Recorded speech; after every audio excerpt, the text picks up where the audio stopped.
Assalamualaikum warahmatullahi wabarakatuh ya. Selamat pagi, semangat pagi semuanya ya. Bertemu kembali dengan saya Dr. Agus Joko Santo di setiap hari Rabu pagi jam 9 sampai dengan jam 10 di acara Sangkar Kopi Hangat. Seperti biasa nanti 1 jam ke depan kita akan membahas sebuah topik dari autoimun ya, karena memang autoimun ini kita bahas di salah satu acara yang setiap hari Rabu pagi ya, Sangkar Kopi Hangat. Seperti biasa juga setiap topiknya akan berbeda setiap di hari Rabu, dan nanti silahkan nanti dari Sobat Muardi maupun penyintas autoimun mengusulkan topik-topik yang akan kita bahas di sesi-sesi berikutnya ya. Hari ini juga tidak kalah menarik topiknya dibanding hari-hari sebelumnya ya, topik-topik minggu-minggu yang lalu. Sebelumnya akan saya sapa dulu nih dari Alergi Imunologi Internasional ya, penyintas autoimun ya. Selamat pagi semuanya.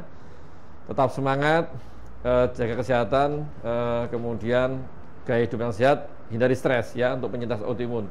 Kemudian dari Sobat Muardi ini dari YouTube, Facebook maupun Instagramnya Rumah Sakit Dr. Muardi.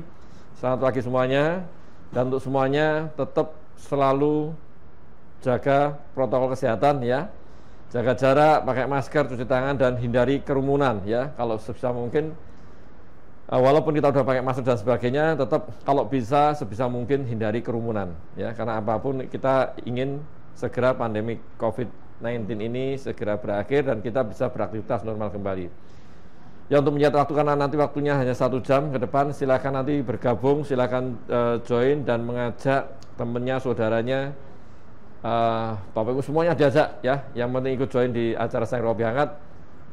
Karena nanti kecewa loh ya kalau nggak ikut, karena hari ini kita menghadirkan seorang narasumber yang sangat luar biasa ya, sangat hebat. Karena nanti topiknya juga hebat nanti di sini ya. Topik di sini yang akan kita bahas adalah mengenai rematik ya, gejala rematik, tapi khusus pada usia muda. Nah, makanya silahkan ikut bergabung ya. Kok usia muda bisa punya gejala rematik ini? Ada apa ini ya? Apakah perlu nanti sampai tindakan operatif bedah pembedahan? Nanti silahkan tanya ya di narasumber kita hari ini. Hari ini kita menghadirkan narasumber yang sangat luar biasa ya. Beliaunya ini seorang ahli bedah tapi khusus tulang ya, bedah tulang. Nanti beliau bisa menyampaikan sendiri apa, dan bisa Sobat Muardi dan penyintas autoimun tanya. Dokter Bintang, silakan dokter. Iya. Selamat pagi. Monggo dokter. Nah, ini dokter Bintang ini. Mungkin beliau sudah pernah hadir di sini ya. Mungkin tapi banyak juga yang belum tahu nih. Belum sempat.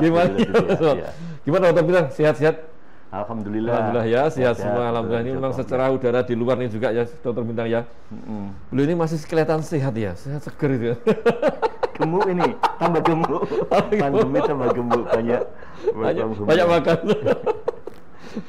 Mungkin Sobat Muardi dan penyintas autoimun yang kenal mungkin tidak apa-apa, tapi mungkin ada baiknya tetap apapun ya, dokter Bintang silahkan untuk mengenalkan diri. Oh, ini dokter Bintang ini di mana sih di Muardi kan? Ya, saya dokter Bintang Sucahyo, ortopedi, spesialis konsultan untuk ini, di mana saya fokus untuk penanganan kasus-kasus yang berhubungan dengan panggul dan lutut. Oh, panggul dan ya, lutut. Khusus lutut. Ya. Karena di ortopedi kan banyak sub-subnya, jadi saya khusus yang untuk panggul dan lutut. Lutut aja. Oh ya, itu memang ada sub-subnya. Nanti silakan nanti Sobat Muardi penyintas autoimun tanya ya.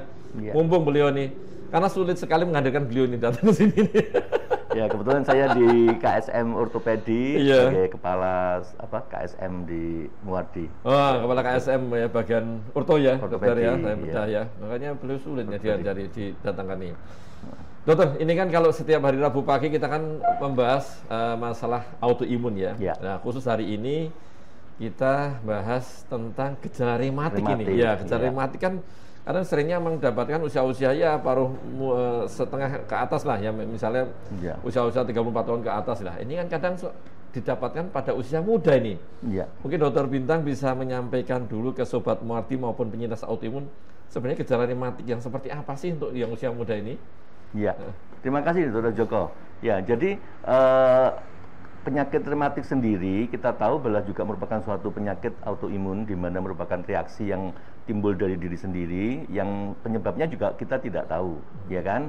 Nah, dalam kondisi autoimun itu muncul apabila kondisi tubuh sendiri mengalami suatu penurunan di mana mungkin saja ada mungkin faktor kecapean, faktor stres, misalkan pada yang muda itu adalah kemungkinan karena tekanan karena belajar ataupun juga karena over daripada kegiatan tapi tidak balance dengan apa yang masuk. Nah, karena ini topiknya adalah di usia muda, maka kadang yang muda ini nggak merasa bahwa itu adalah suatu gejala yang sifatnya seperti autoimun tadi. Karena apa? Karena yang muda kan biasanya menganggapnya remeh, ya, remeh, sehingga pada suatu kondisi yang berulang tanpa disadari bahwa ternyata itu gejala rematik yang akhirnya sudah agak terlambat. Biasanya seperti itu.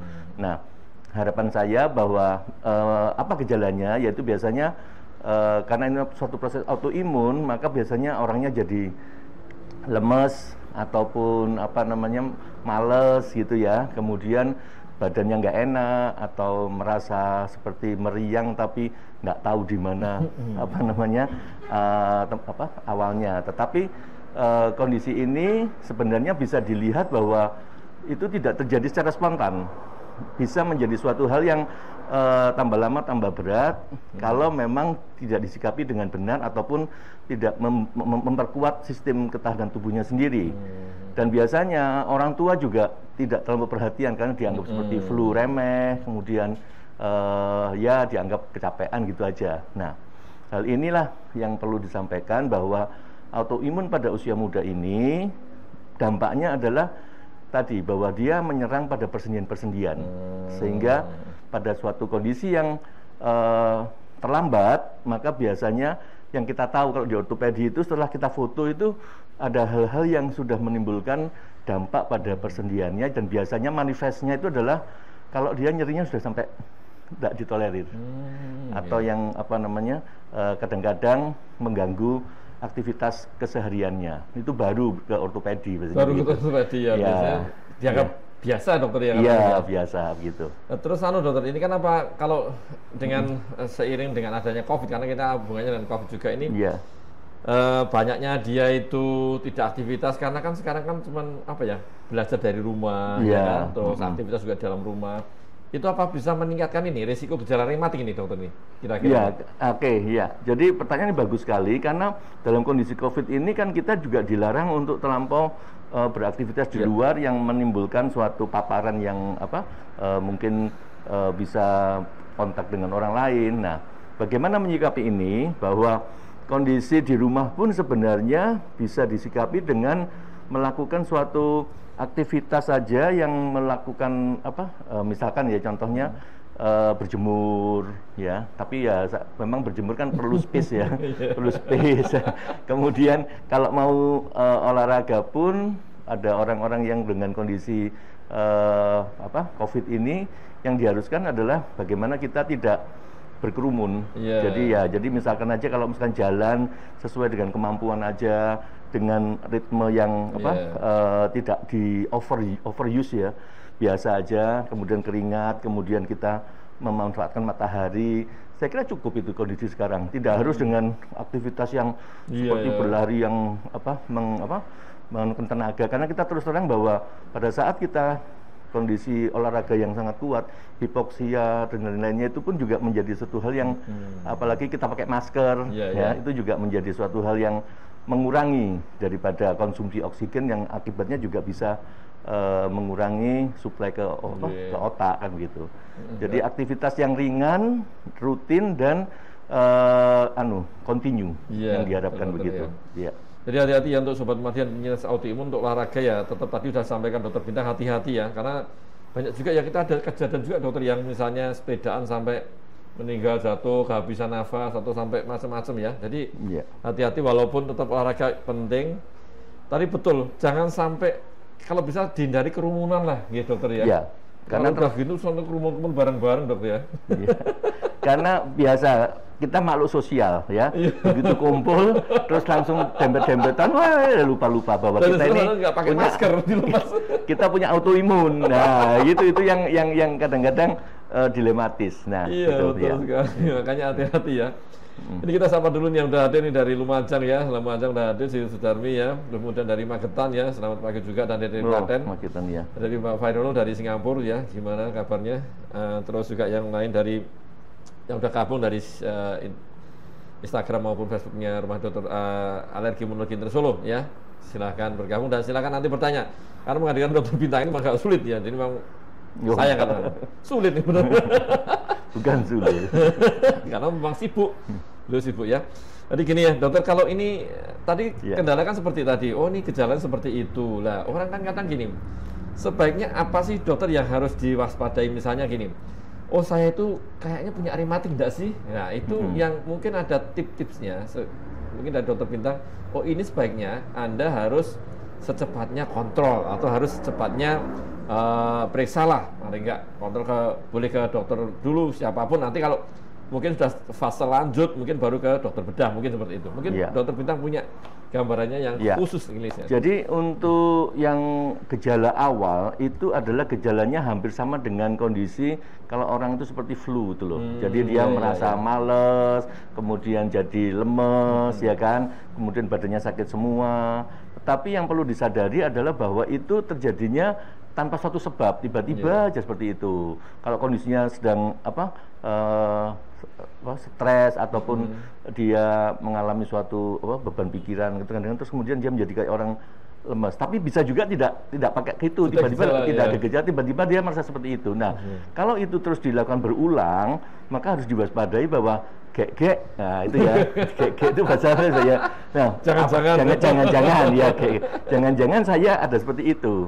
Karena itu biasanya tanpa kalau dokternya yang dikeluhkan itu terus dengan yang sama, pasti dia tahu bahwa ini kok berulang.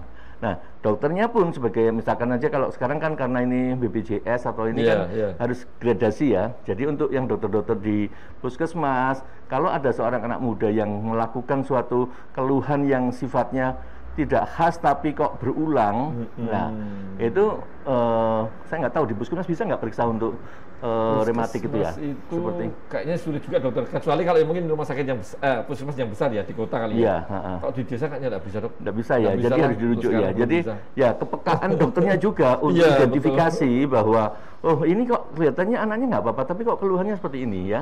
Apalagi di sendi-sendi biasanya yang kalau rematik itu biasanya pada sendi-sendi kecil, jadi tangannya kaku, kan biasanya pada orang muda jarang ya, tapi kok dia mengeluh seperti itu ya. Nah kemudian kadang-kadang bisa ada seperti sumber-sumber gitu karena reaksi imunnya sendiri pada saat itu sedang tinggi sehingga menimbulkan hal seperti itu. Tapi bukan demam seperti kalau ada sakit tenggorokan atau flu kan begitu. Jadi itu yang perlu diwaspadai. Ini gejala flu lah. Iya.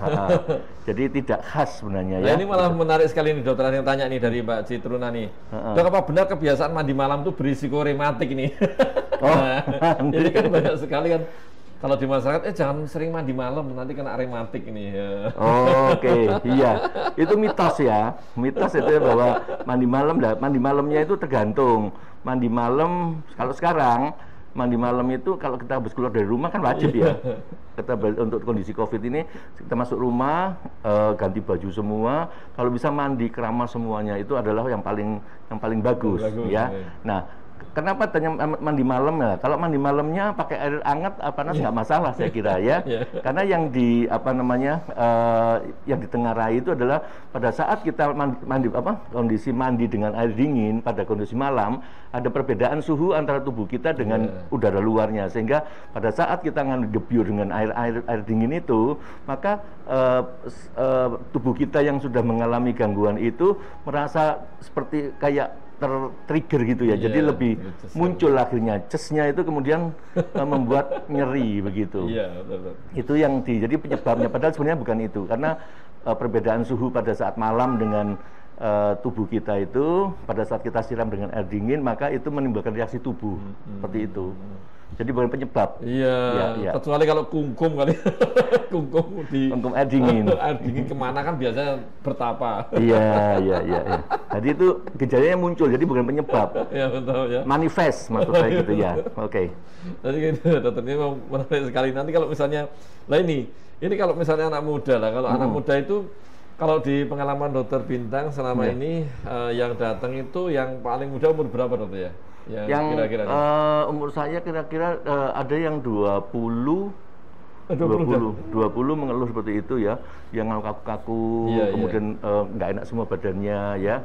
Nah, kalau kita alert, maka kita periksakan itu. Nah, kalau udah periksakan itu, biasanya saya kerjasama dengan bagian penyakit dalam untuk memaintain supaya jangan sampai anak ini jatuh kondisi sampai terjadi kerusakan sendi. Kerusakan sendi. Kalau sudah rusak sendinya, yang ini umur 24, saya juga pasien itu, jadi 24 tahun dia datang ke saya sudah dengan kondisi pincang, ya, kondisi pincang, kemudian nyeri banget, dan itu terjadinya kedua kakinya, artinya kedua lutut sama kedua panggulnya itu sudah mengalami kerusakan. Nah ini yang eman gitu ya, eman sekali gitu. Iya, betul. Nah, dokter ini kalau misalnya dari pengalaman dokter juga ini lebih banyak mana nih, yang laki atau perempuan yang kena ini kira-kira nih? Kalau pasien saya banyak perempuan ya, banyak perempuannya. Ya, nggak tahu kalau di tempat penjenengan gimana. Betul. Anunya betul sekali ya. Memang untuk rematik karena autoimun memang lebih banyak perempuan ya. Memang di tempat kita juga sama dokter. Jadi autoimun karena memang lebih banyak di perempuan, jadi banyak perempuannya nih. Ya. Dari Mbak Win ya. Bagi dokter ya. Assalamualaikum warahmatullahi wabarakatuh ya. Dok, saya penyintas autoimun. Ya. Salah satunya ada rheumatoid arthritis nih dan HNP juga nih. Sendi-sendi sangat nyeri sekali, terutama jari tangan dan tangan kadang sulit digerakkan. Dok, apa ada kaitannya nih? Punya RA, punya HNP. Iya. Ya, sendi juga sangat sakit, terutama jari tangan dan tangan kadang sulit digerakkan nih. Iya. Jadi HNP-nya sendiri sebenarnya penyebab daripada HNP kan karena overstretching ataupun kemudian ada suatu trauma yang menyebabkan bahwa tekanan antar tulang belakang itu membuatkan diskusnya, bantalan sendinya itu masuk dan menekan ke saraf. Bisa juga karena autoimunnya, di mana pada autoimun itu minum obat-obatan yang membuat tulang itu menjadi keropos, sehingga terjadi proses HNP bisa saja terjadi sebagai salah satu akibat itu, tapi bisa juga berdiri sendiri-sendiri. Dan itu memang harus dieksplor dengan melakukan pertanyaan-pertanyaan, apakah sebelumnya HNP-nya itu muncul pada saat ada dia misalkan ada angkat-angkat ataupun dengan membungkuk yang sangat drastis kan gitu. Nah, untuk penyakit yang tadi jari-jarinya rheumatoid arthritis, jari tangannya nyeri sekali ini. Iya. Terus ini terus bagaimana supaya tidak kambuh ini HNP dan RA ini? Nah, itu. Jadi kalau bagaimana tidak kambuh dan HNP kalau sudah dibuang nggak kambuh. Kalau HNP adalah bila mana HNP-nya masih konservatif, jadi penonjolan dari bantalan sendi di tulang belakangnya itu belum diambil, itu bisa menjadi suatu pengulangan, gitu. Nah, tapi itu nanti dari kita akan dilakukan MRI biasanya. MRI untuk HNP-nya melihat bahwa apakah sudah sangat prominent sekali nonjolnya sehingga itu perlu dilakukan operasi. Untuk HNP-nya dioperasi. Nah, untuk yang RA-nya sendiri itu adalah koordinasi dengan dokternya yang merawat. Karena untuk RA ini jangan pindah-pindah dokter. Harapannya begitu. Kenapa? Karena apa yang sudah dilakukan dengan dokter yang sudah dari awal mengobati, maka dosis yang diberikan untuk memaintain jangan sampai terjadi reaksi yang merusak sendinya, kemudian timbul perasaan nyeri yang hebat. Itu adalah individual. Jadi bagaimana seorang pasien bisa menceritakan dengan dokter. Biasanya saya dengan penyakit dalam itu adalah untuk menentukan dosis maintenance-nya. Dosis maintain bahasa Indonesianya apa ya? Untuk mengontrol lah. Mempertahankan. Mempertahankan bahwa gejala supaya tidak timbul nyeri tadi itu. Ya. Tapi kalau pada saat yang kondisinya sangat amat sangat kesakitan, diperlukan penambahan dosis, tapi juga itu harus di tapering off, jadi diturunkan pelan-pelan, tidak boleh langsung supaya tidak memberikan apa tuh withdrawal syndrome. Gejala akibat dilepas obat secara mendadak. Iya, jadi biasanya kalau Lepas minum obat secara obat tinggi, mendadak. tiba-tiba langsung di stop gitu, Itu kan itu tubuh akan mengalami suatu mekanisme adaptasi yang kesulitan, Iya, itu sehingga membuat pasien sangat tidak nyaman, Iya, gitu. Ya, betul itu yang sekali. harus dihindari. Jadi harus ada tapering off, dan itu kenapa kok harus ke dokter yang memberikan. Jadi jangan dianggap bahwa ini kok nggak enak ya, terus pindah dokter lagi. Jadi obatnya jadi campur-campur, dosisnya Berarti tidak, ya, berarti ya itu. nggak termaintain dengan bagus. Maka ini juga pasiennya yang rugi. Iya, Ya. sebenarnya. Oke. Jadi itu yang penting adalah kontrol ya, kontrol teratur, dan nanti apapun dievaluasi ya, Mbak Win. Ya. Jadi bisa ke dokter bintang. Dosisnya ya. udah berapa dia minum? Apa? Obat maintenance-nya berapa? Ada nggak Mbak Win minum obat? Ehm, Ada obat maintenance Mbak Win ya, tadi obat yang rutin itu diminum apa ya, Win? Enggak, belum bisa Nggak ada, ya? sampaikan tadi, nggak ada ya. Ini dari Mbak Rohni dulu, Rohmi Urip. Oh, ini pasien dokter bintang nih. Ini yang dari sini, Urip ya. Dokter bintang, terima kasih Ibu. Saya kaki sudah sembuh. Saya ingat sekali pengobatan luka dengan bubuk gula. Wah, ini Bu Sumina. Apa kenal dengan bubuk gula nih dari dokter bintang? Mungkin Iya, dokter iya. bintang bisa menyampaikan ini. Iya. Lupa dokter bintang. Iya, ya. Bu Suminah. Bu Hah? Suminah. Bu Suminah ya. Ya, jadi Oke, bersyukur ya.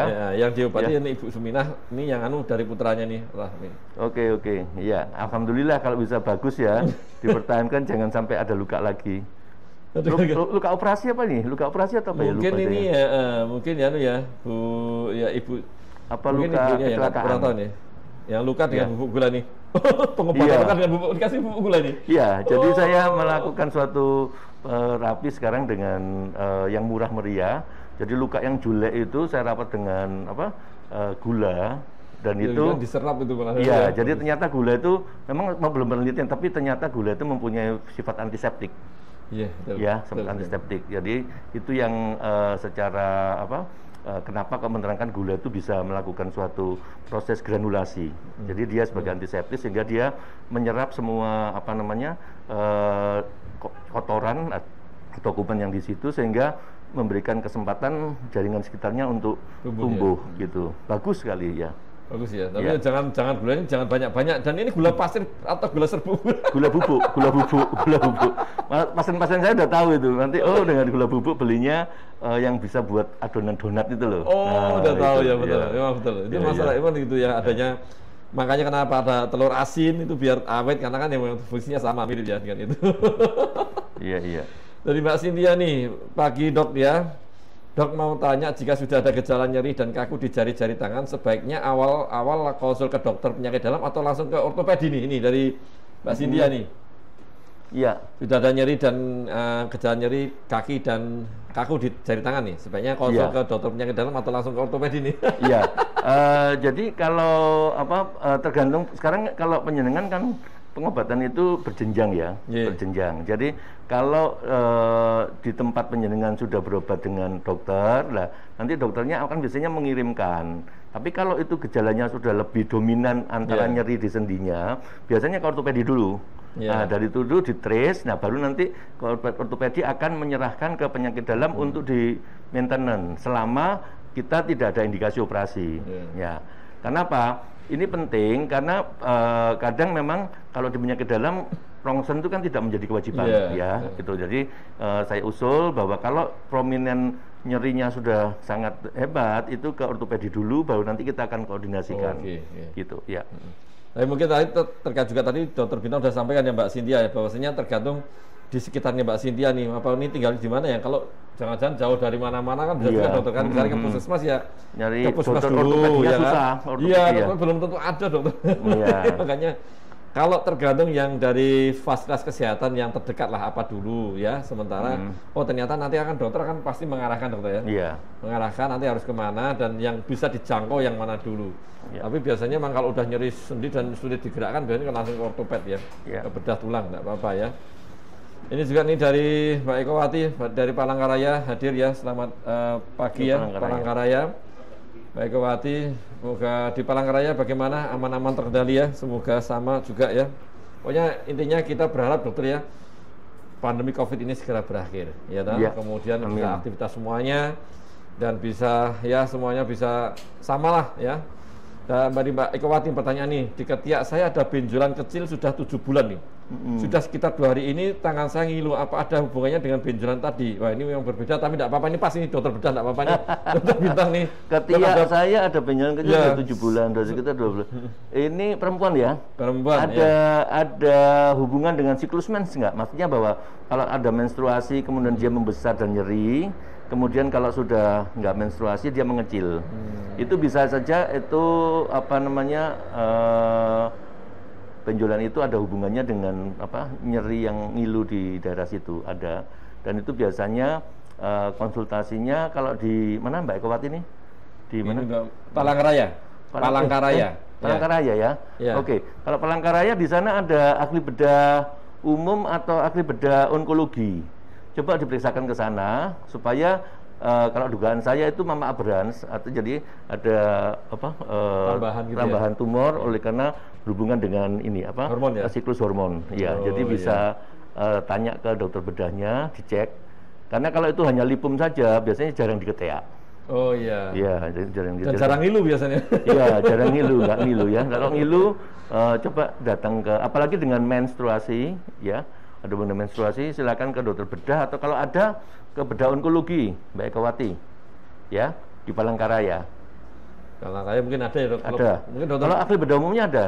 Bedah umumnya pasti ya. Dokter bedah ortoped mungkin dokter Bintang tahu. Kalau ortoped Palangkaraya ada, cuman nggak hafal namanya. Iya. Monggo. Iya, jadi gitu ya Mbak Ekawati, sebaiknya tetap apapun tadi saran dokter Bintang. Kontrolkan aja lah, kontrolkan ya paling enggak dokter bedah umum dulu. Kalau bisa lebih spesifik ya ke dokter bedah onkologi atau bedah tumor ya. Iya. Boleh. Tapi memang ya agak sulit kadang ya dokter yang seadanya, yang paling konsultasi dulu apakah ini ada hubungannya dengan tadi hormon atau yang penyakit segala macam, nanti tetap dievaluasi. Jadi tetap bisa dipantau ya. Dan juga dari Mbak Ita Surya ya Madiun, terima kasih sudah bergabung ya. Dan ini dokter, ini kan memang menarik sekali memang gejala rematik ya pada usia muda ini kan. Trennya gimana dokter? Trennya sekarang ini, apakah memang sekarang itu gejala dengan bertambahnya ini ya kan zaman dulu ya mungkin zamannya dokter Bintang, zaman saya zaman dokter Bintang lah. Itu kan jarang sekali yang gejala rematik pada orang pada muda ya. Sekarang kan banyak, ini apa tergantung dengan gaya hidup ini juga ini yang ngetren mungkin ya. Jadi memang itu sangat apa namanya kita harus lakukan memang epidemiologi ya, kita harus membuat suatu penelitian begitu. Tapi kita memang belum meneliti itu. Cuman kalau misalkan dulu itu bukannya nggak ada, mungkin dulu itu ada, cuman orangnya tidak gampang mengeluh. Ya. Kemudian vaskesnya juga tidak terlalu banyak seperti sekarang, sehingga yang kontrol ataupun mekanisme mereka melakukan suatu kesadaran untuk memeriksakan diri itu juga rendah. Ya, tapi juga bisa ditengarai bahwa pada sekarang ini kan banyak yang muda-muda ini konsumsi makanan-makanan instan yang banyak menggunakan pengawet-pengawet, ya kan? Nah, kalau autoimun tanpa kita sadari, kalau kita makan banyak makanan yang berpengawet, itu menimbulkan proses yang berdampak jelek pada tubuh kita. Nah, sehingga kalau dilihat lingkarannya, maka akan menjadi suatu trigger atau penyebab yang secara tidak langsung mempengaruhi ketahanan tubuh. Bisa juga seperti itu. Karena apa? Karena ada relevansinya. Ada suatu obat pengawet, kemudian tubuhnya sendiri punya suatu autoimun, yang dimakan itu bukan sesuatu yang justru membuat dia tambah baik, tapi adalah malah menekan sistem imun itu, sehingga manifest begitu ya. Kemudian juga gaya hidup. Gaya hidupnya adalah malas gerak. Ya kan, kalau sekarang itu kalau lihat itu aduh, kalau muda-muda itu main gadget gitu kan, sampai lupa bahwa lupa semuanya. Tampil gini dok, ambil makan. Makannya snack yang banyak mengandung apa? Garam, MSG. MSG juga dan natrium, berarti tambah lembut. Jadi hal-hal seperti ini memang tidak hanya di Indonesia, di Eropa maupun di Amerika sendiri itu menjadi suatu hal yang diperangi sekarang ini. Bagaimana ya muda-muda ini obesitas karena tadi jarang gerak, makanannya banyak mengandung instan ya, banyak pengawetnya, dan itu yang ini. Jadi kepada ibu-ibu yang anak-anaknya masih muda, masih kecil ataupun remaja, ya bukan nggak sayang ya, tapi harus memang diketati untuk menghindarkan makanan-makanan yang seperti itu. Akibatnya apa? Orang tua harus repot. Mau masakkan yang sesuatu yang yang fresh kan ya, fresh, ataupun juga konsumsi buah-buahan ataupun hal-hal yang semuanya segar gitu. Ya, repot sibuk lah. Ya, demi kalau anak-anak gitu ya. Nanti kalau tambah keluar, makanya lebih banyak sekarang usia muda kena rematik dong ya. Ya. Jadi Pak Yohana nih, terima kasih dari Merauke ya, Papua hadir ya, Merauke sudah ya. Ini ya, selamat pagi. Selamat siang sana ya. Ya, jam jam 10 jam ya. Mungkin udah jam 11 nih, hampir setengah 11-an. Jadi ini dari mana ini, yang dari Sumatera nih, Medan segala macam ini belum datang ya. Aceh, nanti dari Taiwan, Hong Kong ya. Monggo. Mbak Sydney nih, dari sini ya. Dok, saya 38 tahun nih. Telapak kaki saya sering nyeri, sakit untuk berjalan seperti ada duri-duri yang menusuk. Apakah itu rematik, dokter? Oh ya. 38 tahun kalau jalan kayak ada duri di telapak kaki ini. Iya. Jadi untuk yang keluhan itu memang bukan gejala khas rematik ya. Karena itu tidak, di situ tidak ada persendian. Biasanya manifest daripada rematik itu adalah pada sendi-sendi kecil kan. Nah kalau itu di telapak kaki itu biasanya ini merupakan gejala awal dari proses keradangan yang ada di telapak kaki. Namanya plantaris fasciitis. Ya, plantaris fasciitis ini kalau dalam kondisi yang masih awal itu justru lebih nyeri. Nah, nanti karena peradangan kemudian untuk berjalan dengan beban berat badan kita sendiri, maka tubuh memberikan mekanisme terjadinya suatu seperti pengapuran begitu di tumitnya. Nah itu kalau di Sydney nih ya beliau. Mbak Sydney. Mbak Sydney, bukan di Sydney ya. Ya, itu saya kira kalau memang seperti itu biasanya saya cek dulu dengan asam uratnya, karena asam urat itu manifest bisa di kaki ya. Asam uratnya juga kemudian kolesterolnya dilihat. Jadi apakah itu suatu kelainan yang bersifat secara general, artinya oleh karena ada peningkatan dari laboratoriumnya itu, ataukah memang ada anatomisnya tadi nanti ada yang pengapuran di tumitnya. Nah kalau labnya bagus kita fotokan. Biasanya kalau masih awal itu ada sedikit tapi nyerinya hebat, jadi tidak ada korelasi kadang-kadang. Kadang-kadang sudah ada seperti jalurnya yang panjang itu malah nggak sakit karena tubuh sudah adaptasi. Nah untuk memastikan monggo kontrol ke dokter terdekat untuk nanti bisa dilakukan pemeriksaan yang seperti saya sampaikan tadi. Betul ya Pak sini ya. Jadi kita sampaikan tadi. Ini Pak Win tadi ya. Terusan tadi ini saya kontrol tadi yang dari Pak Win.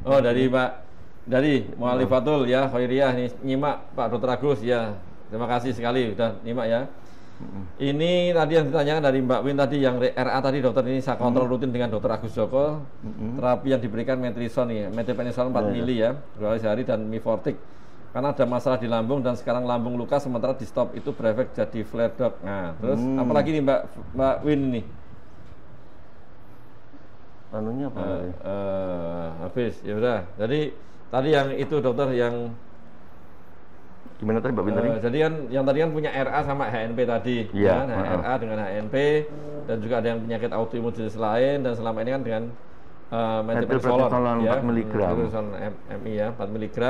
Tapi memang karena memang punya sakit lambung, ada sempat di endoskopi kan kemarin tuh, endoskopi gitu ya? Dan memang ada ulceratif di gasternya, sehingga untuk sementara di stop dulu ya. Nah ini untuk HNP-nya bagaimana? Untuk HNP-nya, ya jadi kalau itu ada ulceratif yang tadi oleh karena methylprednisolone yang terus-terusan itu stop dulu, tapi nanti methylprednisolone-nya juga akan harus dimulai lagi gitu. Cuman apakah dimulai nanti menjadi 2 mg dulu atau bagaimana? Karena kalau bisa methylprednisolone itu adalah dicari dosis terendah yang bisa dianur tubuhnya gitu kan. Nah mungkin untuk HNP-nya saya kira bisa dengan korset, bisa kemudian tidur di alas yang bednya itu, di tempat tidurnya dikasih kayak papan gitu, sehingga dia tidak turun, sehingga proses tidurnya itu tidak menyebabkan perubahan daripada postur tubuh yang menambah nyerinya. Jadi tempat tidurnya itu biasanya saya instruksikan dikasih kayak belabak gitu, baru dikasih kasurnya, sehingga dia akan kalau ditiduri dia akan rata ininya, membuat postur tubuh kita waktu tidur. Itu yang bisa dilakukan. Malah jangan pakai yang empuk gitu dok ya? Iya. Kan orang biasanya malah yang pilih kan empuk tuh dok, kan karena dengan empuk kan terus tidur kan jadi. Iya itu. Kalau keras malah nggak sakit ya? Iya malah nggak sakit justru. Jadi ada khusus bed, memang mahal ya, yang khusus untuk backlit itu. Ya? Tapi justru malah yang keras itu dia, gitu. Mahal tapi keras banget. Iya, malah yang itu yang memang khusus untuk gangguan tulang belakang. Ya. Tujuannya adalah menghindari postural daripada kelengkungan mengikuti tubuh. Itu yang tekniknya seperti itu. Wah, itu makanya jangan beli yang ini ya. Ada, memang mahal tapi itu. Mahal tapi malah gak enak ya. Iya. Lah keras. Yang gampang adalah dikasih belabak bawahnya, triplek gitu. Gitu. Jadi dia tidak akan mentul lagi karena dia sudah dijaga ininya bagus ya. Keratannya gitu. Berarti mungkin padahal yang satunya sebelahnya mungkin maaf aja misalnya pasangannya pengen nyambuk, ini yang keras, susah nih. Wah. Yang harus ngalah, pasangannya harus ngalah gitu. Dari Mbak Fairul nih, dari Singapura ya Mbak Fairul.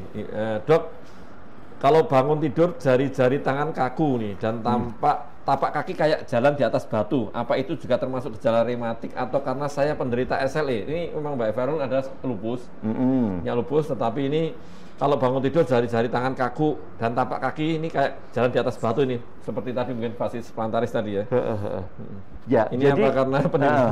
Jadi kalau penjenengan sudah penderita SLE, maka harus diyakinkan bahwa SLE itu masih manifestnya bisa macam-macam ya. Bisa saja itu jadi manifest. Cuman untuk dipastikan apakah tidak ada overlap dengan yang lainnya, penjenengan usia berapa tadi? Usianya? Ini Mbak Fairul mungkin ya sekitar 40 bulan ya, ini belum ada 40-an ya. 40 ya Mbak Fairul ya, saya lupa ya. Sekitar 40 itu coba dicek asam uratnya dulu sama kolesterolnya. Karena biasanya kalau yang kaku-kaku sendi itu, kalau asam urat atau kolesterolnya tinggi itu bangun tidur seperti itu, kaku banget ya. Tapi ternyata harus dicek asam uratnya dia lebih dari 8, kadang-kadang lebih dari 10. Itu bangun itu sudah kaku semua gitu. Ya, kalau itu ternyata normal semua, maka dipastikan bahwa penyebab kakunya itu oleh karena SLE-nya tadi. Jadi mungkin obatnya harus dinaikkan sedikit untuk supaya gejalanya itu hilang. Gitu. Jadi itu tadi SLE kan tidak bisa hilang ya. Iya, seumur hidup lah, dikontrol seumur hidup. Jadi harus rajin dan ini ke dokternya bisa mencari titik yang paling rendah yang bisa maintenance, itu yang paling penting gitu ya. Iya. Jadi gitu ya Mbak Fairul, ini memang tinggalnya di Singapura ya nanti. Di Singapura ya. Ya, 40 tahun ya. Benar 40 tahun ternyata usianya. Saya tadi tebak-tebak 40 tahun ya. Jadi Mbak Fairul ya, saya tambahkan juga bahwasanya juga sobat Muadi penyintas autoimun, jarang sekali satu penyintas autoimun hanya satu autoimun, biasanya ada 2, 3 atau lebih jenis autoimun. Dokter. Jadi mungkin lupusnya ini bisa juga diikuti adanya keluar RA juga masih mungkin, nanti Sjogrennya juga bisa masih, atau mau SS sklerosis sistemik juga masih mungkin, sehingga apapun tetap kontrol ya Mbak Fairul ya, kontrol, dan nanti kalau membutuhkan. Nah ini sebelum kita jawab yang pertanyaan dokter, ini kapan ini misalnya seorang ini harus dioperasi atau butuh tindakan ini operatif nih? Ya, jadi gitu. Indikasi operasi pada kita itu untuk pasien-pasien dengan rematik itu adalah bila mana kerusakan sendinya itu sudah tidak bisa lagi diakomodir oleh pasiennya, sudah amat sangat nyeri. Ya contohnya adalah pasien saya yang umur 24 itu adalah bahwa karena dia sudah menikah, ya toh, posisi akibatnya itu dia kakinya itu karena dia kaku, maka dia begini. Oh, ya. Menggerakkan sedikit ya. Jadi nggak bisa pegang gini lah. Padahal dia suaminya kan masih muda juga. Oh ya, sama-sama muda ya. Oh iya. Sama-sama muda, ya kan. Jadi dia tidak bisa melayani karena diginikan nanti udah teriak, dia kesakitan sekali. Maka disitulah saya harus turun, membuat bahwa dia bisa buka ini. Nah, bagaimana caranya? Karena sendinya sudah rusak, maka harus diganti. Ya, nah diganti ini karena dia kan dua kanan kiri ya, kanan kiri, kemudian lututnya juga kanan kiri. Nah ini supaya nggak berat BPJS-nya, jadi dia operasinya bertahap. Oh, iya, iya. Satu dulu ini, nah, bisa buka dikit kan? Iya, iya. Suaminya udah seneng. Oh, belum bisa tapi udah seneng dulu kan? Tapi lumayan kan bisa gini ya. Iya. Tapi nanti lagi bisa gini. Nah, sekarang sudah happy gitu ya. Ini satu sosial ya, jadi indikasi ini sosial. Penting sekali loh, walaupun dianggap sepele tapi iya, tapi itu suaminya sudah kalau ketemu itu dulu kan sudah senyum terus. Stres gitu kan ya. Nah, sekarang udah 2 gitu dia ketawa-ketawa sudah gitu ya. Ya, jadi ini hal yang sangat mendasar sekali, kebutuhan manusiawi yang harusnya menjadi salah satu indikasi. Satunya lagi adalah tadi itu, jalan sudah nggak kuat lagi. Nggak kuat dok, saya dok, sudah pokoknya pengennya bagaimana solusinya. Usia muda, masih muda ya. Nah, kalau udah rusak ya harus diganti.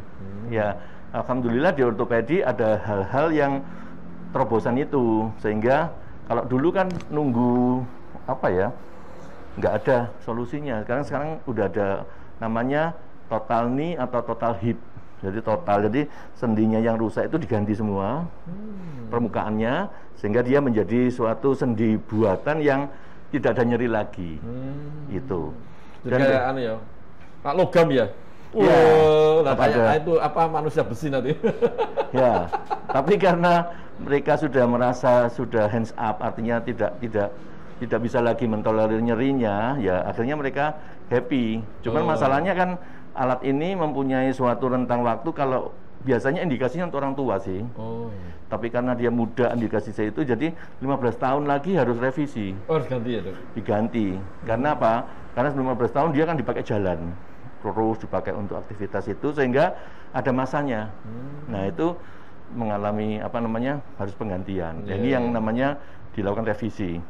Jadi itu yang salah satu terobosan di ortopedi yang bisa membuat seseorang yang udah putus asa, nyeri yang sangat, ataupun terjadi gangguan hubungan sosial, maka dengan kondisi ini terselesaikan. Kualitas hidupnya baik, hubungan sosialnya juga bagus, dirinya sendiri juga tidak stres lagi karena tidak nyeri waktu jalan. Tapi memang biayanya mahal. Terus ini yang penting nih, pertanyaan yang penting dok, di cover BPJS enggak itu? Itu yang di cover, di cover penting itu dok.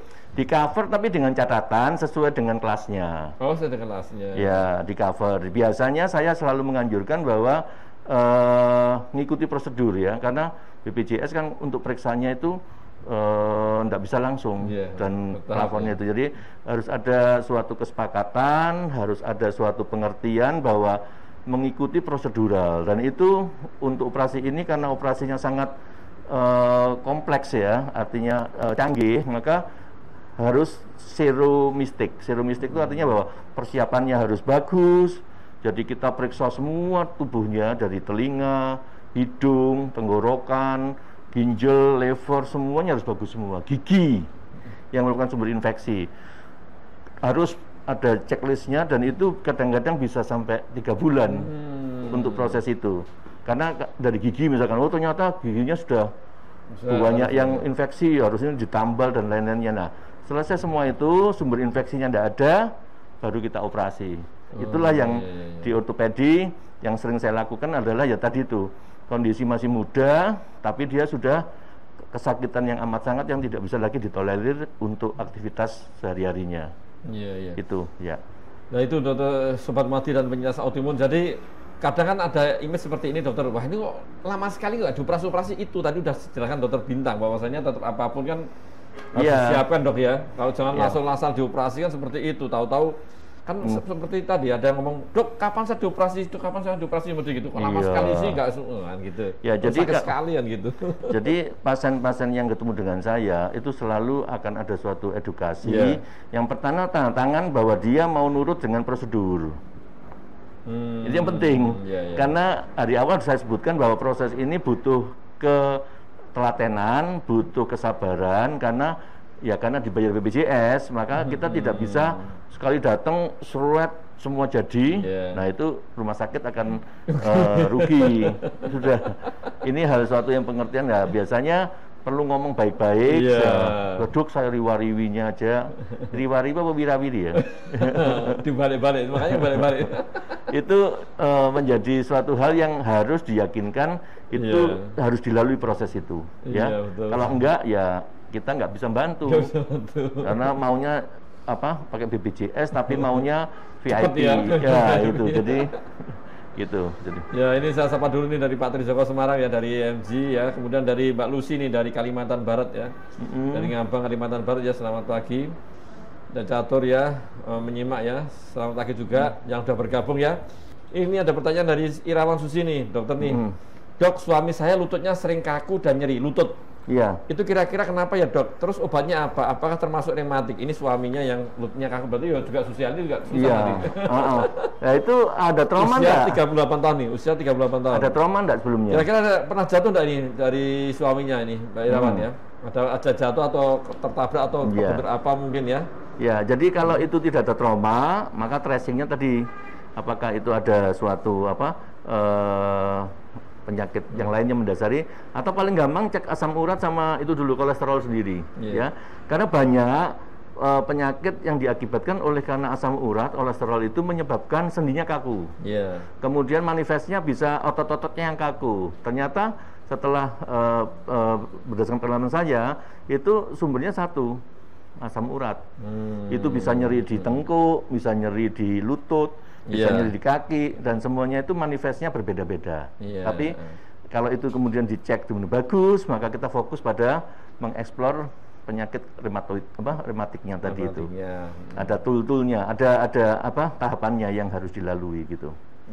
Jadi mungkin dengan Mbak siapa tadi? Dari Irawan Susi. Irawan Susi, coba datang ke dokter, kalau ada ortopedinya datang ke ortopedi, mungkin di foto dan dicek labnya. Nah dari situ akan ketahuan. Ya, mudah-mudahan tersolusikan Mbak ya. Oke. Ya, Mbak Irawan ya. Tadi suaminya silakan nanti datang ke rumah sakit Dr. Mardi ya. Ini sekaligus untuk jawab Mbak Winarni. Ini Dokter sekaligus untuk mau informasi mungkin Dokter Bintang menyampaikan sendiri namanya siapa, ini kan telat ya, ini. Mbak Winarni, saya Dokter Bintang Sucahyo, ahli bedah ortopedi, sendi panggul dan lutut di Rumah Sakit Dr. Muardi, Surakarta. Gitu Mbak Winarni ya. Jadi Dokter Bintang ini ya. Udah ada seorang spesialis bedah yang khusus di bagian tulang ya. Itu khusus panggul ya. Panggul dan lutut. Panggul dan lutut ya. Ini pas ini tadi ada lututnya nih dari Mbak Irawan Susi nih. Suaminya kan lututnya sering kaku dan nyeri nih.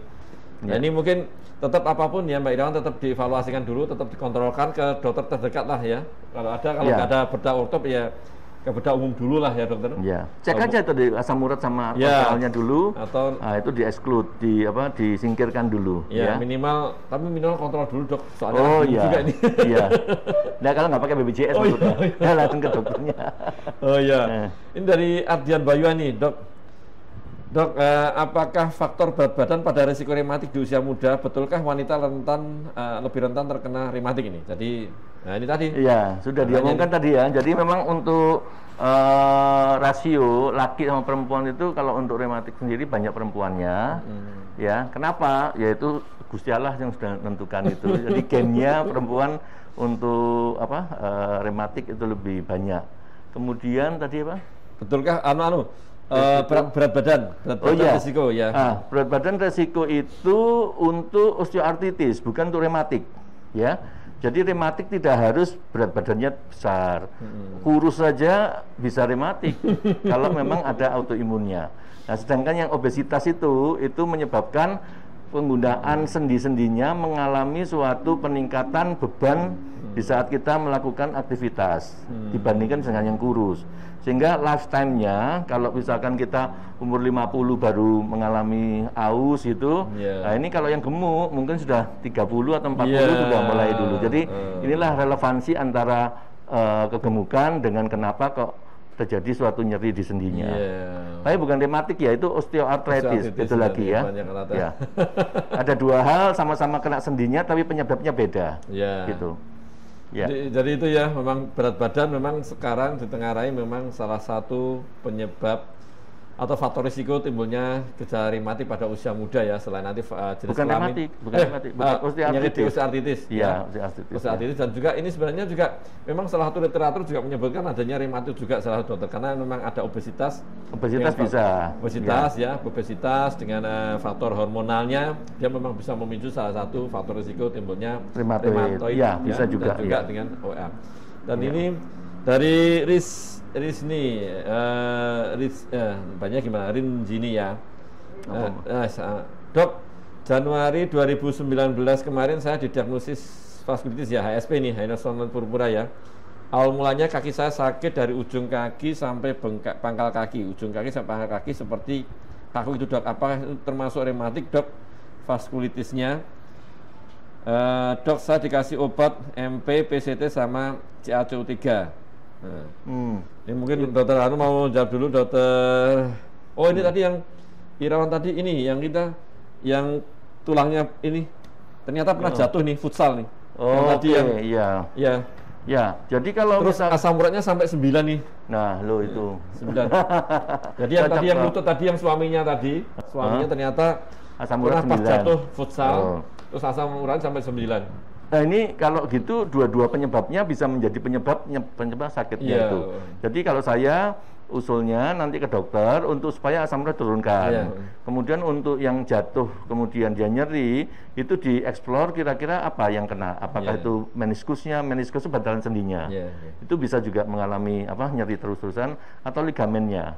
Nah itu. Tapi kalau masih usia muda saya kira bukan tulangnya, karena kondisi jatuh aja kan nggak sampai patah ya itu. Jadi saya pikir itu karena ligamen atau meniskus atau asam uratnya ini. Kalau asam urat sudah turun, hilang, berarti nyerinya itu karena asam uratnya. Jatuhnya nggak terlampau banyak bermasalah, mungkin nggak ada struktur yang rusak kan gitu. Iya, futsal nih, futsal hati-hati nih, futsal ya. Iya. Terus tadi ini yang belum yang di sini tadi ini. Ini yang mana dulu nih yang tadi di sini ini Sri Wahyuni aja nanti baru itu. Iya. Dokter bilang saya dari kecil kaki saya kiri kemeng-kemeng sampai sekarang. Kaki itu yang mana? Telapak kaki atau kaki kiri? Kaki saya yang kiri kemeng. Apalagi kalau hujan linu sekali dok. Apa itu rematik ya dok? Bahaya enggak dok? Saya nggak punya trauma dok. Oh dia nggak punya apa-apa. Cuman kalau umurnya berapa Mbak Sri Wahyuni ini? Sri Wahyuni umur usia berapa ya? Jadi non sewu usia belum tahu ya. Belum ada ya. Jadi kalau hujan linu-linu nih dok. Linu-linu. Termasuk dimatikan nanti baunya dengan mandi tadi. Iya. Suasana dingin mandi ya. Malam, suasana dingin. Coba untuk Mbak ini Sri Wahyuni, mungkin yang bisa dilakukan adalah Mbak Aksani coba meningkatkan aktivitas metabolismenya sendiri dulu sehingga terjadi suatu pembakaran yang secara rutin itu. Linu-linunya bisa saja karena kurang ini otot-ototnya tidak pernah digerakkan. Usia 40 nih, dok. Usia 40. Iya. Tulang kaki. Kaki itu panjang dari sini ke sini. Telapak kaki, Mbak ya. Kalau telapak kaki bisa coba dicek tadi 40 difotokan aja, Mbak. Karena udah lama ya, difotokan sehingga apakah dilihat dari fotonya itu apa ada sesuatu yang patologis atau sesuatu yang berbeda. Nah, kemudian secara komprehensif, secara menyeluruh mungkin datang ke penyakit dalam untuk dieksplor apa itu. Bisa saja umur 40 sekarang asam uratnya ternyata tinggi terus karena terjadi suatu gangguan metabolisme kan gitu, asam urat atau kolesterol. Coba dicekkan Mbak ya. Gimana tinggalnya Mbak Sri Wahyuni? Tadi belum ada. Ini dari yang tadi Pak Wahyuni ya, nanti silakan jawab. Terus ini dari sini tadi. Yang ini dok, dia kan memang ada dari Januari 2019, jadi 1 tahun lebih nih. Dipindah sini Pak, ada. Enggak usah, ini dari sini ada diagnosis vaskulitis nih. Vaskulitis ini dengan HSP ya, Heinrich-Schönlein purpura. Awal mulanya kaki saya sakit dari ujung kaki ini sampai pangkal kaki ini seperti kaku itu dok. Apakah itu termasuk rematik dok? Iya. Jadi vaskulitis itu berbeda dengan rematik. Tetapi manifestasinya menjadikan dia nyeri di daerah semua persen bisa juga. Jadi vaskulitis ini kan terjadi gangguan pada pembuluh darahnya. Nah, kalau obat-obatannya itu sudah diminum dan kemudian dievaluasi lagi sama dokter, ini datangnya harus ke dokter bedah vaskuler. Sudah benar belum? Ini di mana, beliau di mana? Mbak Rizni tinggal di mana nih ya? Mbak ini mungkin ini memang belum ada, tapi ya. jelas ini. Maksud saya begini, jadi kalau di tempatnya Mbak Fas itu ada fasilitas dokter bedah vaskulernya, datang ke sana sehingga vaskulitisnya itu bisa berbahaya kalau tidak diterapi dengan bagus. Ya, bisa terjadi suatu penyumbatan, suatu gangguan perfusi. Perfusi itu adalah darah itu mengantarkan oksigen ke jaringan. Nah, kalau vaskulitis maka darah yang mengalir ke jaringan itu berkurang. Akibatnya apa? Jaringan yang harusnya mendapatkan suplai oksigen yang bagus, dia bisa bernafas dengan bagus di semua jaringannya. Dengan vaskulitis ini menjadi tadi, karena dia kurang oksigen maka dia akan nyeri. Dan kalau dibiarkan itu bisa menjadi suatu kondisi yang tidak bisa berbalik lagi, yaitu fibrosis. Fibrosis itu adalah kemampuan otot yang dulunya bisa melakukan peregangan, dia tidak bisa lagi. Jadi dia kaku. Ya. Nah, kaku ini menjadi suatu lingkaran setan yang akhirnya nanti seolah-olah seperti rematik.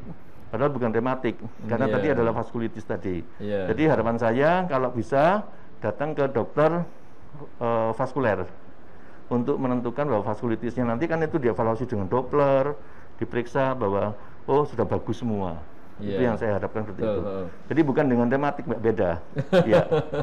Betul ya, dari Mbak di sini ya, saya tambahkan juga bahwasanya vaskulitis beda dengan rematik ya. Ini mengenai pembuluh darah, ini memang khas sekali kalau usia-usia dekade di bawah 25 tahun ke bawah, biasanya memang ada HSP ya, Henox-Sonline purpura untuk sobat muati dan penyintas autoimun sekalian, ada Henox-Sonline purpura, ini khas ya, memang tadi sudah sampaikan banyak dari dokter bintang bahwasanya memang ada perdarahan di sana, pembuluh darahnya nggak baik, otomatis sirkulasi nggak baik, terus ototnya juga nggak bisa fungsi dengan baik dok ya. Sakit bisa mengeras dan bisa timbul memang salah satu khasnya HSP memang ada nyeri-nyeri ya, nyeri-nyeri di ototnya sampai sendi tidak nyotot otomatis kalau ototnya nyeri kan sendinya juga ikut ya dokter ya. Ikut juga ikut nggak gerak kan berkurang akhirnya kayak sendi ya. Jadi itu sebaiknya kontrol tetap Mbak Rizni tadi. Ya, silahkan kontrol dan silahkan nanti biar dievaluasi dokternya ya. Dan jangan lupa untuk minum obat, terus hindari penyebabnya, pencetusnya, yang lain tetap hindari. Dan ini ada dari klinik ini, klinik Imron Medika. Dok, angka keberhasilan untuk operasi tulang belakang karena HNP gimana dok? Atau prognosis bagaimana? Nah, dari angka keberhasilan dan prognosis operasi HNP. Iya, jadi semuanya itu bahwa dokter diberikan istilahnya itu jalan melalui ini semua itu kan dari Allah ya, kemampuan betul. Itu tetapi bahwa semua tujuannya adalah untuk menghilangkan, bahwa operasi itu semua kan ada resiko. Jadi kalau ditanya apakah keberhasilannya tulang belakang itu bagaimana, keberhasilan sejauh ini bagus ya toh, tetapi tetap bahwa dari bagus itu ada yang namanya kemungkinan angka yang tidak bagusnya, dan itu selalu karena kesempurnaan itu hanya milik Allah. Jadi kalau dokter tanya seperti itu akan mengatakan bahwa selama ini kami berusaha untuk selalu berbuat yang terbaik, tetapi semua itu sudah ada takdirnya.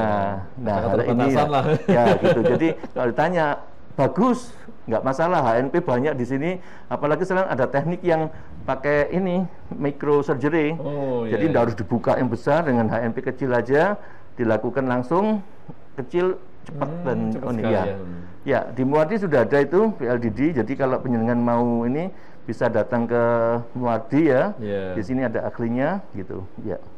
Dan tadi juga tanya ini prognosis, wah tahu prognosis berarti kan dari klinik yang tanya tadi. Prognosis ya, kalau prognosisnya bagus karena ya NP itu tidak melakukan suatu destruksi dari tulangnya, jadi hanya yang ada bantalan sendinya itu yang keluar oleh karena over stress tadi, sehingga kalau itu dihilangkan, insya Allah prognosisnya bagus. Bagus. Silakan nanti datang ke rumah sakit Dr. Mardi, nanti biar evaluasi di kontrol dokter bintang gitu ya. Ini dari si Billy, maaf mau bertanya dokter, kapan suatu OA mulai kita curigai sebagai RA dok? OA sama RA. Jadi OA sama RA ini kadang-kadang bersinggungan. Iya. Tapi kalau kalau saya harus tahu bahwa RA itu manifestasinya lebih banyak di sendi kecil. Iya. Kalau OA di sendi besar. Nah, kalau kemudian ternyata ada dua-duanya, biasanya ya tadi itu sendi besarnya kena, berarti OA, sendi kecilnya kena. Jadi RA itu cenderung untuk sendi kecil ya, sendi di jari-jari kaki atau tangan. Jadi tiba-tiba tangannya bisa bengkong, bisa begini tanpa penyebab. Ini adalah rheumatoid arthritis. Tapi kalau yang kanan kiri ada dua-duanya. Ya, simetris gitu ya. Oke. Ini sebenarnya waktunya mau habis, tapi satu lagi ya Pak ya. Ini satu lagi soalnya waktunya mepet dokter. Dari Mbak Risti nih. Selamat pagi dokter, mau tanya kalau sering nyeri di tulang belakang bagian bawah, darah pinggang ya, sampai kadang buat duduk atau waktu posisi tidur, lalu untuk bangun nyeri sampai lutut dok. Baiknya diperiksakan kemana? Ini usia 33 tahun nih Pak Rizky. Iya, itu di bidang ortopedi itu. Jadi tulang, satu nyeri yang sifatnya dari pinggang menjalar ke kaki. Sampai itu. Nah, itu nanti akan diperiksa dan mungkin juga akan difoto. Bisa juga perlu MRI nanti kalau ternyata kita curiganya betul-betul karena ada gangguan di tulang belakangnya gitu. Ini tadi dari Imron tadi, terima kasih tadi yang klinik ya. Terima kasih dokter penjelasannya, dok. Banyak pasien yang tidak mau dioperasi tulang belakang karena takut tidak berhasil, dok. Tadi dengan HNP, dok. Iya. Nah, ini tadi dari kliniknya tanya ini. Iya. Nanti kalau ketemu saya nanti pasti akan mau operasi nanti. Ya. Silakan semua itu tergantung cara memberikan semangat dan memberikan komunikasi yang baik ya. Kurangnya komunikasi dok ya. Pentingnya komunikasi seperti itu ya. Baik ya. Ini belum dokter ya. Ini dari di Klaten ini ya, Klaten. Hari ini ya. Mbak Rich ini belum. Nah, jawab yang tadi. Tapi saya sudah setengah tahun lebih tidak minum obat dan tidak kambuh lagi dok.